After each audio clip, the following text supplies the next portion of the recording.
අද ආදරෙන් ඔයාව පිළිගන්නවා දැනුම් අඩුව අපි. අද අපි කතා කරන්න යන්නේ ලාංකිකයන්ගේ මෙන්ම විදේශිකයන්ගේ ආකර්ෂණයට ලක් වූ සීගිරිය ගැනයි. මධ්‍යම පළාතේ තඹුල්ල නගරයට ආසන්නයේ මාතලේ දිස්ත්‍රික්කයේ කිමිස්ස ප්‍රදේශයේ පිහිටි පර්වතයක් ලෙස මෙම සීගිරිය හඳුන්වන්න පුළුවන්. ඓතිහාසික හා පුරාවිද්‍යාත්මක වටිනාකමක් ඇති මෙය උස මීටර් 180ක් වනවා. ජනප්‍රවාදවල සීගිරිය කාශ්‍යප රජු විසින් කරවන ලද බලකොටුවක් ලෙසද හඳුන්වනු ලබනවා.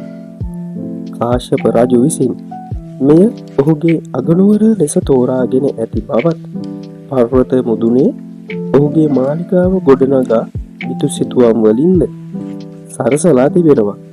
අතීතයේ මේ දොරටුව සිංහයෙකුගේ රුවකින් තිබී ඇති අතරම අද වන විට එය දක්නට ලැබෙන්නේ නැත. රජුගේ මරුණින් පසු මෙය අතහැර දමන අතරම 14 වන සියවස දක්වා බෞද්ධ ආරාමයක් ලෙසද පවතිලා තිබෙනවා. අද වන විට මෙම සීගිරිය යුනෙස්කෝ ලෝක උරුම අඩවියක් ලෙස නම් කර ඇති අතරම ලාංකිකයන්ටද ආඩම්බර විය හැකි කරුණක් ලෙස පෙන්වා දිය හැක.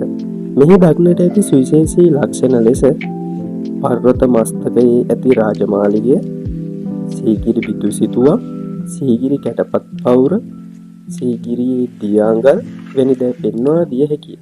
අදට අපේ වීඩියෝව අවසන්.